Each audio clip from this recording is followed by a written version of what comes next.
الحمد لله نحمده ونستعينه ونستغفره ونؤمن به ونتوكل عليه ونعوذ بالله من شرور أنفسنا ومن سيئات أعمالنا من يهده الله فلا مضل له ومن يضلله فلا هادي له ونشهد أن لا إله إلا الله وحده لا شريك له لا جد له ولا ند له ولا وسيل له ولا نذير له ولا نظير له ولا مثل له ولا مثال له ولا شبه له ولا شبيه له ونشهد أن سيدنا وسندنا ومولانا محمدا عبده ورسوله أما بعد فأعوذ بالله من الشيطان الرجيم بسم الله الرحمن الرحيم ألف لام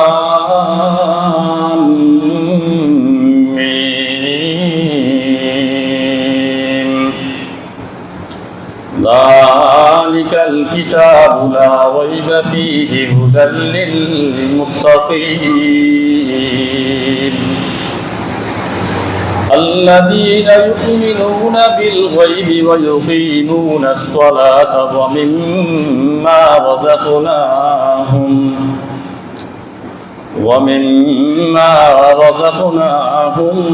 ينفقون وقال تعالى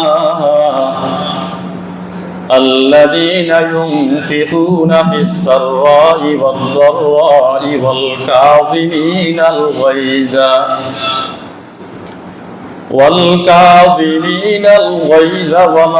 والعافين عن الناس والله يحب المحسنين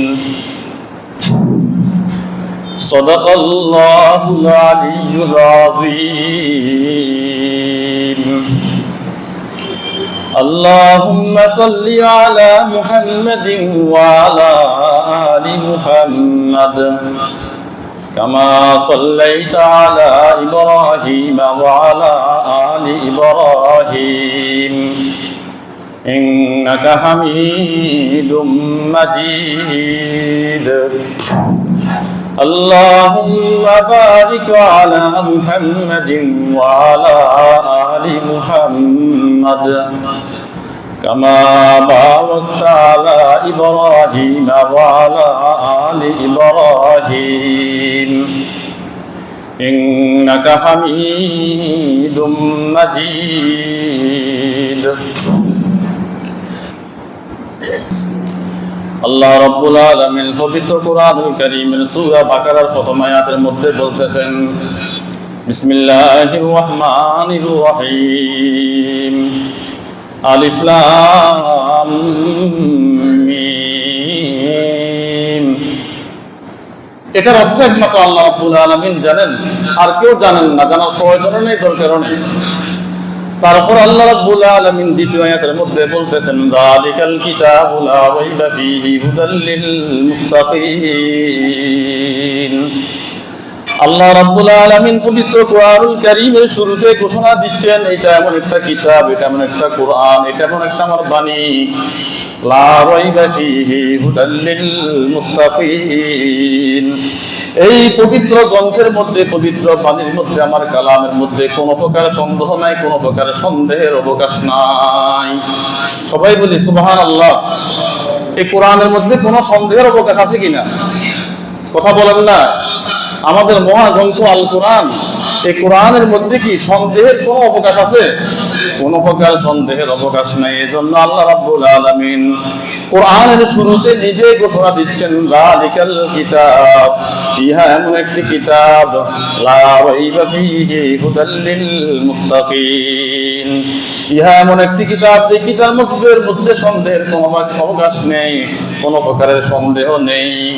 এটা মুত্তাকিদের জন্য হেদায়েত। সবাই বলি সুবহানাল্লাহ। এই কোরআনটা কাদের জন্য হেদায়েত? ঈমানদারদের জন্য হেদায়েত। আর এই কোরআনটা তাকওয়াবান মানুষের জন্য হেদায়েত, যারা আল্লাহকে ভয় করে, আল্লাহকে ভয় করে রোজা রাখে, আল্লাহকে ভয় করে নামাজ পড়তে আসে, আল্লাহ রাব্বুল আলামিনকে ভয় করে এক ওয়াক্ত নামাজও কাজা করে না, আল্লাহ রাব্বুল আলামিনকে ভয় করে একটা রোজাও ভাঙে না, এরাই হচ্ছে মুত্তাকি, এরাই হচ্ছে তাকওয়াবান। প্রচন্ড শীত, কিন্তু আল্লাহর ভয় দিদের মধ্যে ফয়দা হওয়ার কারণে, আল্লাহর ভয় দিদের মধ্যে থাকার কারণে ফজরের নামাজ মিস হয় না, এশারের নামাজ মিস হয় না। এটাকে বলা হয় তাকওয়া, এটাকে বলা হয় মুত্তাকি। তো আল্লাহ রাব্বুল আলামিন বলতেছেন যে কি এই কোরআনের মধ্যে কি নেই, কোনো সন্দেহের অবকাশ নেই। কিন্তু মুহাম্মদুর রাসূলুল্লাহ সাল্লাল্লাহু আলাইহি ওয়াসাল্লামের উপর যখন এই কোরআনটা নাযিল হলো, অবতীর্ণ হলো, 40 বছর বয়সে আল্লাহর নবীকে নবুয়ত দান করলেন। নবুয়ত দানের মাধ্যমে কুরআনুল কারীম নাযিল করলেন। কুরআনুল কারীম নাযিল করার মাধ্যমে নবুয়ত দান করা হলো। তখনকার কাফির মুশরিক আল্লাহর নবী জনাব মুহাম্মদুর রাসূলুল্লাহ সাল্লাল্লাহু আলাইহি ওয়াসাল্লামের এই মুখের বাণীকে আল্লাহ রাব্বুল আলামিনের কালামের বাণী নিয়ে সন্দেহ করত। তারা বলতো এটা আল্লাহ রাব্বুল আলামিনের বাণী নয়, তোমার মাহবুবের বাণী নয়, তোমার খোদার বাণী নয়, এগুলা তোমার বানানোর কথা, এগুলা তোমার বানানা কথা। তুমি কবি হয়ে গেছো, তুমি জাদুঘর হয়ে গেছো, তুমি গণক হয়ে গেছো, তুমি কবি সাহিত্যিকদের মতো আমাদেরকে তোমার নিজের কথাগুলা বলে আল্লাহ রাব্বুল আলামিনের কথা বলে চালিয়ে দিচ্ছ। আসলে এগুলা তোমার কথা নয়। সবাই বলে নাউযুবিল্লাহ। আসলে কথাগুলো কার? আল্লাহ রাব্বুল আলামিনের কথাগুলো কার? কিন্তু তখনকার মক্কার কাফির মুশরিকরা বলতো কি এগুলা মুহাম্মদের কথা, মুহাম্মদের বাণী, এগুলা মুহাম্মদের বানানো কথা, এগুলা মুহাম্মদের কবিতা। সবাই বলে নাউযুবিল্লাহ। আল্লাহ রাব্বুল আলামিন কাফির মুশরিকদের প্রতিবাদ করে বলতেছেন, সূরা ইয়াসিনের মধ্যে বলতেছেন, ওয়া মা আল্লামনাহু শি'রা ওয়া মা ইয়ানবাগী লাহু ইন হুয়া ইল্লা যিকরুন ওয়া কুরআনুন মুবিন। সবাই বলে সুবহানাল্লাহ। ওই কাফেরদের যেমন কথা আল্লাহ রাব্বুল আলামিনের তেমন উত্তর। কাফেররা আল্লাহর নবীকে কি বলতেছে? কবি বলতেছে, সাহিত্যিক বলতেছে, আল্লাহর নবীকে গায়ক বলতেছে, আল্লাহর নবীকে ওরা কবি সাহিত্যিক বানায় ফেলছে, আল্লাহর নবীকে তারা গণনাকারী বলতেছে, গণক বলতেছে। কিন্তু আল্লাহ রাব্বুল আলামিন জিবরাইল আলাইহিস সালামের মাধ্যমে ওহী নাযিল করে বিশ্ববাসীকে জানিয়ে দিলেন, ওয়া মা আল্লামনাহু শি'রা, আমি আমার নবীকে শেয়ার শিক্ষা দিই নাই, আমি আমার নবীকে কবিতা শিক্ষা দিই নাই।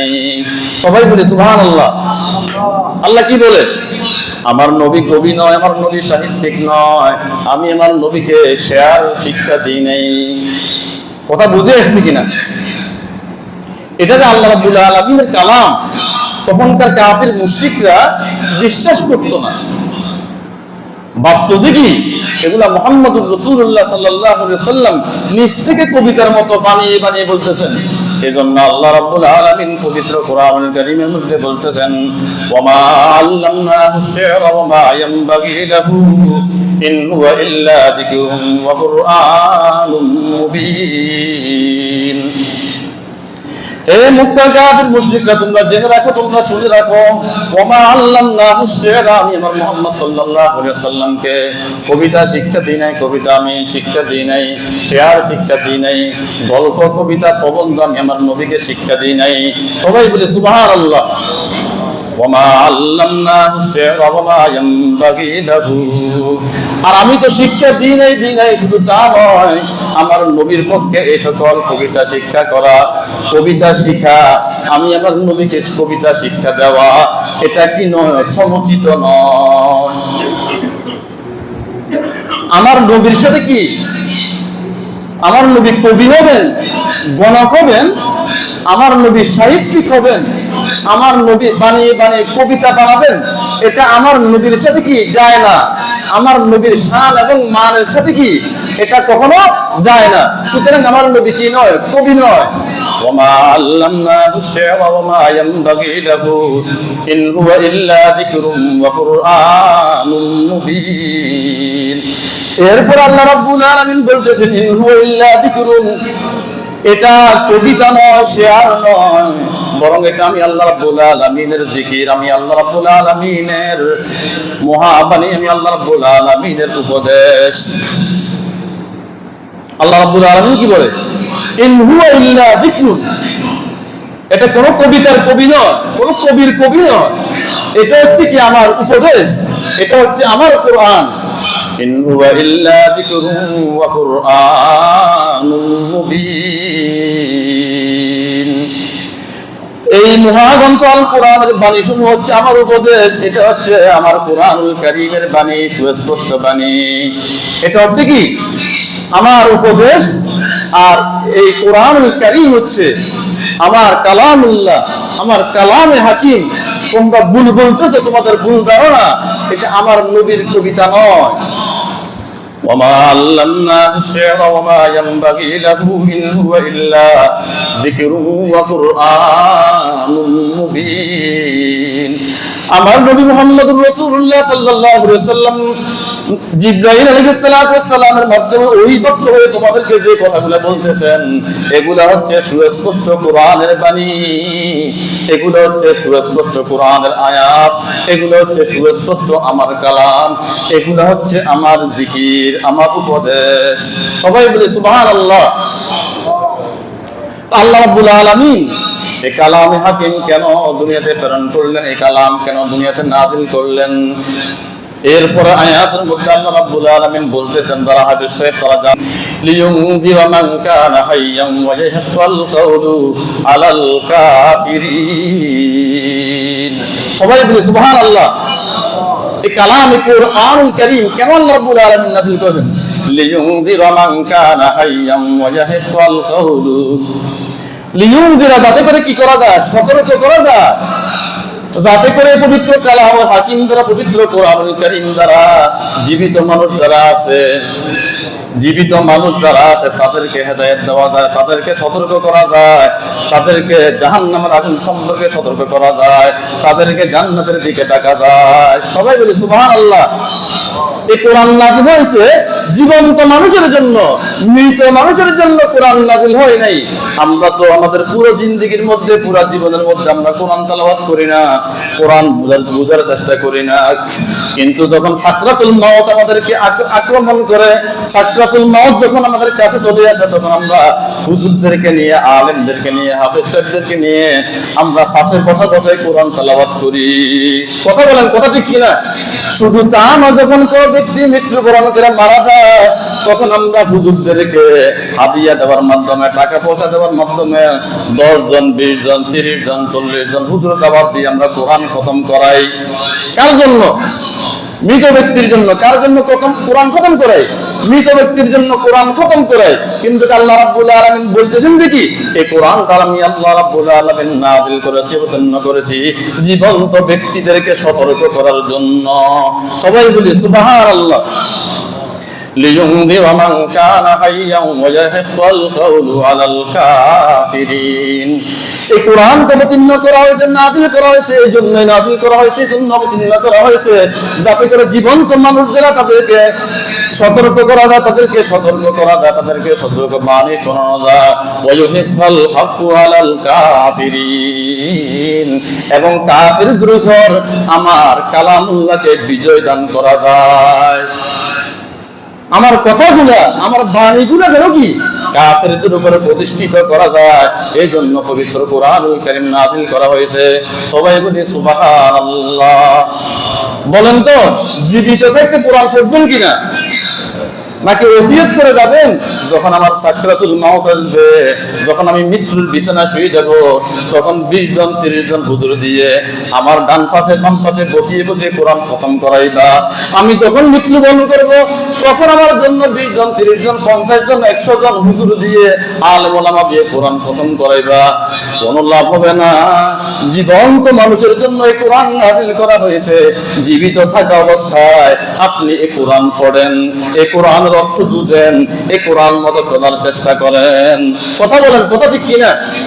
মৃত মানুষের জন্য কোরআন অবতীর্ণ হয় নাই, আমরা কিন্তু কি করে ফেলছি, এই কোরআনটাকে মৃত মানুষের জন্য কি বানিয়ে ফেলছি।